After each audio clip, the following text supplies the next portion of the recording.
Hi friends, എല്ലാവർക്കും നമസ്കാരം. Welcome to magic recipes. ഇന്ന് നമ്മൾ വെജിറ്റേറിയൻസിന് പറ്റിയ ഒരു ബിരിയാണിയാണ് ഉണ്ടാക്കുന്നത്, കൂൺ ബിരിയാണി. അതിന് വേണ്ടിയിട്ട് ഞാനിവിടെ 1 കിലോ അളവിൽ ഇന്ത്യ ഗേറ്റ് അരി വാങ്ങി വെച്ചിട്ടുണ്ട്. 1/2 കിലോ കൂൺ നമ്മൾ കഴുകി വൃത്തിയാക്കി നടുകെ ഇങ്ങനെ 2 കഷ്ണമായിട്ട് കട്ട് ചെയ്ത് അതും വെച്ചിട്ടുണ്ട്. തക്കാളി 1 ഇഞ്ചി വെളുത്തുള്ളി പേസ്റ്റ് 3 ടേബിൾ സ്പൂൺ അളവിൽ, സവാള 2 ഇടത്തരം സ്ലൈസ് ചെയ്തത്, 2 ടേബിൾ സ്പൂൺ അളവിൽ തൈര്, കട്ടത്തൈര്, മല്ലിയിലയും പുതിനയിലയും ഓരോ പിടി വീതം. പിന്നെ മസാല തയ്യാറാക്കാനായിട്ട് നമുക്കിവിടെ നല്ല നെയ്യാണ് വേണ്ടത്, നറുനെയ്യ് 6 kg ആണ് ഞാനിവിടെ എടുത്തിരിക്കുന്നത്. അപ്പോൾ ഇതൊക്കെയാണ് നമ്മുടെ ഇൻഗ്രീഡിയൻസ്. ആദ്യം തന്നെ നമുക്ക് ചോറ് വേവിച്ചെടുക്കേണ്ടതുണ്ട്. സാധാരണഗതിയിൽ നമ്മൾ അരി എടുക്കുന്ന അളവിൻ്റെ ഇരട്ടി വെള്ളം വെച്ചിട്ടാണ് നമ്മൾ വേവിച്ചെടുക്കുക ബിരിയാണിക്കൊക്കെ. ഇത് നമ്മൾ ഊറ്റിയെടുക്കാനാണ് പോകുന്നത്, അതുകൊണ്ട് തന്നെ നമുക്ക് വെള്ളം വെച്ച് തിളപ്പിക്കാം.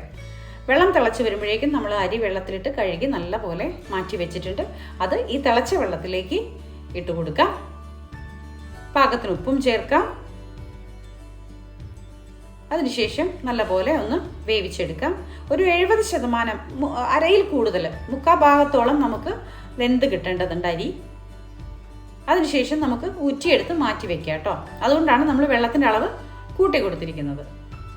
കണ്ടോ, ഒരു 70% അടുത്ത് നമുക്കിപ്പം വെന്ത് കിട്ടിയിട്ടുണ്ട്. ബാക്കിയുള്ളത് നമ്മൾ ദമ്മിലിട്ടിട്ടാണ് വേവിക്കുന്നത്, അതുകൊണ്ടാണ് പകുതിയിൽ കൂടുതൽ അളവിൽ വെന്ത് കിട്ടിയാൽ മതി എന്ന് പറഞ്ഞത്.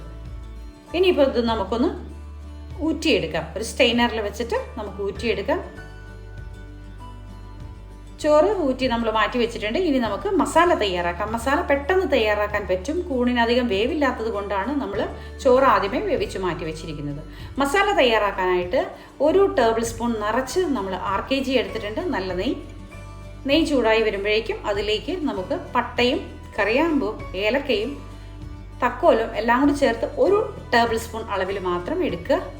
അത് നെയ്യിൽ പൊട്ടിച്ചെടുക്കുക. അതിനുശേഷം നമുക്കതിലേക്ക് നമ്മളിവിടെ കട്ട് ചെയ്ത് വെച്ചിരിക്കുന്ന സവാള ഇട്ട് കൊടുക്കാം. സവാള ഒന്ന് നന്നായി വഴങ്ങി വരട്ടെ. സവാള വഴങ്ങി വരുമ്പോഴേക്കും നമുക്കിതിലേക്ക് കുറച്ച് ഉപ്പിട്ട് കൊടുക്കാം. സവാള പെട്ടെന്ന് വഴങ്ങി കിട്ടും. ഉപ്പിടുമ്പോൾ ശ്രദ്ധിക്കണം, നമ്മൾ ചോറ് വേവിക്കാനായിട്ട് ഉപ്പിട്ട് കൊടുത്തിട്ടുണ്ട്. അപ്പോൾ സവാള ഒന്ന് വഴങ്ങി കിട്ടാൻ പാകത്തിന് മാത്രം ഉപ്പ് ചേർത്താൽ മതി. ഇനി ഇതിലേക്ക് നമുക്ക് ഇഞ്ചി വെളുത്തുള്ളി പേസ്റ്റ് ഇട്ട് കൊടുക്കാം. സവാള ഒന്ന് വഴങ്ങി പച്ചമണം മാറി കഴിയുമ്പോഴേക്കും ഒരു വലിയ കഷ്ണം ഇഞ്ചിയും 6 അല്ലി വെളുത്തുള്ളി, വലിയ അല്ലിയാണ് എടുത്തിരിക്കുന്നത്. ഇത് രണ്ടും കൂടി നല്ലപോലെ അരച്ചെടുത്തതാണ് ഈ ഒരു ഇഞ്ചി വെളുത്തുള്ളി പേസ്റ്റ്. അതിനുശേഷം നമുക്ക് ഇതിലേക്ക് നമ്മളിവിടെ കട്ട് ചെയ്ത് വെച്ചിരിക്കുന്ന തക്കാളി ഇട്ട് കൊടുക്കാം. ഇതിൻ്റെ എല്ലാം പച്ചമണം മാറുന്നത് വരെ ഒന്ന് നന്നായി വഴറ്റിയെടുക്കാം. പച്ചമുളക് 1 എണ്ണ ഇട്ട് കൊടുക്കാം. മുഴുവനായിട്ട് തന്നെ പച്ചമുളക് ഇട്ട് കൊടുക്കാം. ഇതെല്ലാം കൂടി ചേർത്ത് നമുക്ക് വഴറ്റിയെടുക്കാം. ഇനി നമുക്കിതിലേക്ക് മസാലപ്പൊടികൾ ചേർത്ത് കൊടുക്കേണ്ടതുണ്ട്. 1/2 ടീസ്പൂൺ അളവിൽ മഞ്ഞൾപ്പൊടി ചേർത്ത് കൊടുക്കാം. 1 ടീസ്പൂൺ നിറച്ച് മല്ലിപ്പൊടി ചേർത്ത് കൊടുക്കാം. ഇനി ഇതിലേക്ക് നമുക്ക് ബിരിയാണി മസാലപ്പൊടി ചേർത്ത് കൊടുക്കേണ്ടതുണ്ട്. ബിരിയാണി മസാലപ്പൊടി നിങ്ങളുടെ കയ്യിൽ ഇല്ലെങ്കിൽ ഇറച്ചി മസാലപ്പൊടി ചേർത്താലും മതി. 1 ടീസ്പൂൺ അളവിൽ 1/2 ടീസ്പൂൺ അളവിൽ ഗരം മസാലപ്പൊടിയും ചേർത്ത് കൊടുക്കുക. എല്ലാം കൂടി ചേർത്ത് നല്ലപോലെ വഴറ്റിയെടുക്കുക.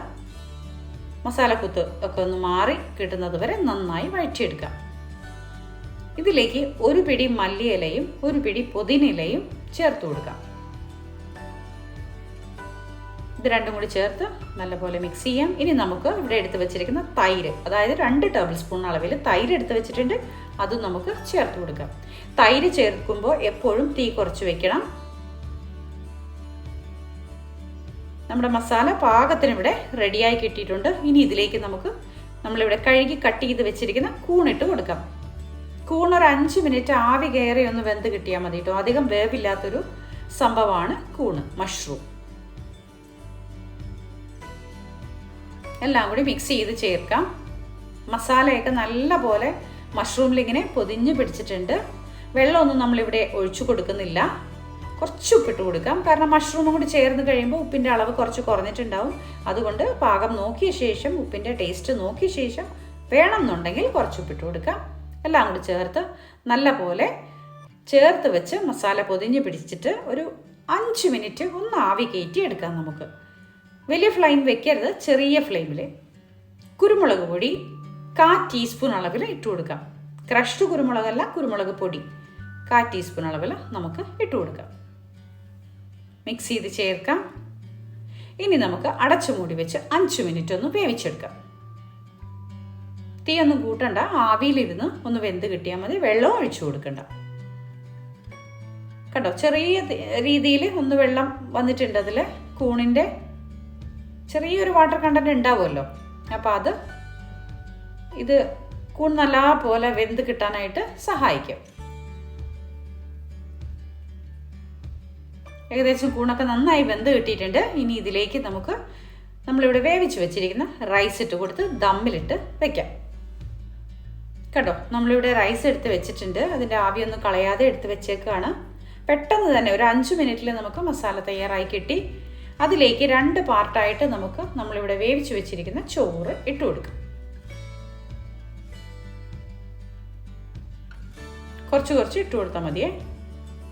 കണ്ടോ, ഒരുപാട് നമ്മൾ സാധാരണ ബിരിയാണി ഉണ്ടാക്കുന്ന പോലെ ഒരുപാട് മസാലയും കശുവണ്ടി, മുന്തിരി ഇതൊന്നും നമ്മളിവിടെ ചേർക്കുന്നില്ല. കളറൊന്നും ചേർക്കുന്നില്ല. നമ്മളിവിടെ ചേർത്തിരിക്കുന്ന മസാലപ്പൊടികളുടെ കളർ മാത്രമാണ് ഇതിലേക്ക് കിട്ടുന്നത്. മല്ലിയിലയും പുതിനയിലയും ഇട്ട് അലങ്കരിക്കുക. കുറച്ച് തേങ്ങാപ്പാൽ ഒഴിച്ചു കൊടുക്കുക. അതൊരു സ്വാദിനാണ്, ഓപ്ഷനിലാണ്. വേണ്ടാന്നുണ്ടെങ്കിൽ ഒഴിവാക്കാം കേട്ടോ. പക്ഷെ തേങ്ങാപ്പാൽ ഒഴിച്ചു കൊടുത്ത ഒരു പ്രത്യേക സ്വാദ് ഉണ്ടാകും. കുറച്ച് നെയ്യ് ഇതുപോലെ ഗാർണിഷ് ചെയ്ത് ഇട്ട് കൊടുക്കുക. അതിനുശേഷം വീണ്ടും അടുത്ത സ്റ്റെപ്പ് ചോറ് ഗാർണിഷ് ചെയ്തതിൻ്റെ മേലേക്ക് ഇട്ട് കൊടുക്കുക. കണ്ടോ, ചോറൊക്കെ നോക്ക്, ഒന്നൊന്നിനെ തൊടാതെ ഇരിക്കുന്നു. നല്ല പാകത്തിന് നമുക്ക് കിട്ടിയിട്ടുണ്ട്. ദമ്മിലിടാൻ പാകത്തിനുള്ള അളവിലാണ് നമുക്ക് കിട്ടിയിരിക്കുന്നത്. ഇനി കുറച്ചുകൂടി ഒരു വേവ് ബാക്കിയുണ്ട്. അത് ദമ്മിലിരുന്നിട്ട് വെന്ത് കിട്ടും. ബാക്കിയുള്ള ചോറും കൂടി ഇട്ട് കൊടുത്ത ശേഷം നെയ്യ് ഇട്ട് കൊടുത്ത് മല്ലിയിലയും പുതിനയിലയും ഇട്ട് ഒന്നുകൂടെ ഗാർണിഷ് ചെയ്ത് തേങ്ങാപ്പാൽ ഒഴിച്ചു കൊടുത്ത് നമുക്ക് പതിവ് പോലെ തന്നെ നമ്മൾ ദമ്മിലിടുന്ന സമയത്ത് അലുമിനിയം ഫോയിൽ വെച്ചിട്ട് നമുക്ക് ടൈറ്റായി ഫില്ല് ചെയ്ത ശേഷം ആവി നിറച്ച് അതിൻ്റെ ലിഡ് വെച്ചിട്ട് ടൈറ്റാക്കി വെക്കാം. ദമ്മിലിടാൻ വേറെ നിവൃത്തിയില്ലാത്ത പക്ഷം നമ്മൾ ഫ്ലാറ്റിലൊക്കെ താമസിക്കുന്ന സമയത്താണെങ്കിൽ നമുക്ക് ദമ്മിലിടാനായിട്ട് വലിയ ബുദ്ധിമുട്ടാണ്. കനലൊന്നും വെക്കാൻ പറ്റില്ല. അപ്പോൾ ഇതാണ് ദമ്മിലിടാനുള്ള എളുപ്പമാർഗം. ഞാൻ നോക്കിയിട്ട് പാകത്തിന് വെന്ത് കിട്ടും. അതിനുശേഷം ഒരു 20 മിനിറ്റ് ചെറുതീയിൽ നമുക്കിട്ട് ആവി നിറച്ച് ദമ്മിലിട്ട് എടുക്കാം. 20 മിനിറ്റിന് ശേഷം നമുക്ക് പതുക്കെ ഒന്ന് തുറന്ന് നോക്കാം. അതിനുശേഷം നമുക്ക് എങ്ങനെയാണ് ഇതിൻ്റെ ടേസ്റ്റും മറ്റു കാര്യങ്ങളൊക്കെ നോക്കാം. അപ്പോൾ 20 മിനിറ്റ് കഴിഞ്ഞു. നമ്മൾ തുറന്നു, ദമ്മ് പൊട്ടിച്ചു. നല്ല സ്മെല്ല് വരുന്നുണ്ട് കേട്ടോ. കണ്ടോ, നമ്മൾ കളറൊന്നും ചേർത്തിട്ടില്ല. മസാലയിൽ മാത്രമാണ് നമുക്ക് ഈ കൂൺ വെന്ത് കിട്ടിയ ആ ഒരു മസാലയും ചോറുമാണ് നമുക്ക് കിട്ടിയിരിക്കുന്നത്. നല്ല ടേസ്റ്റി ബിരിയാണിയാണ്. വളരെ പെട്ടെന്ന് ഉണ്ടാക്കിയെടുക്കാൻ പറ്റും. കണ്ടോ, കൂണിനധികം വേവില്ല. നമ്മൾ ബിരിയാണി ചോറ് വേവിക്കുന്നതിനും അധികം വേവില്ല. അപ്പോൾ അതുകൊണ്ട് പെട്ടെന്ന് ഉണ്ടാക്കിയെടുക്കാൻ പറ്റും. മസാലയും ചോറും എല്ലാം കൂടി മിക്സ് ചെയ്ത ശേഷം നമുക്കിനി ഒരു സെർവിങ് പ്ലേറ്റിലേക്ക് മാറ്റാം. കണ്ടോ, വളരെ ഈസി ആയിട്ട് പെട്ടെന്ന് ഉണ്ടാക്കാൻ പറ്റുന്ന ഈ ഒരു കൂൺ ബിരിയാണി നിങ്ങൾ എല്ലാവരും ഉണ്ടാക്കി നോക്കണം. നമ്മുടെ വീട്ടിൽ വെജിറ്റേറിയൻസ് ആയ ആളുകളുണ്ടെങ്കിൽ അവർക്കും ബിരിയാണി കഴിക്കാനായിട്ട് ഈ ഒരു കൂൺ ബിരിയാണി വളരെ ഇഷ്ടപ്പെടും. അപ്പം പറഞ്ഞ പോലെ തന്നെ എല്ലാവരും നമ്മുടെ ചാനലിലെ കൂടി ഉണ്ടായിരിക്കുക. ഒരുപാട് സ്നേഹത്തോടെ. Thank you very much.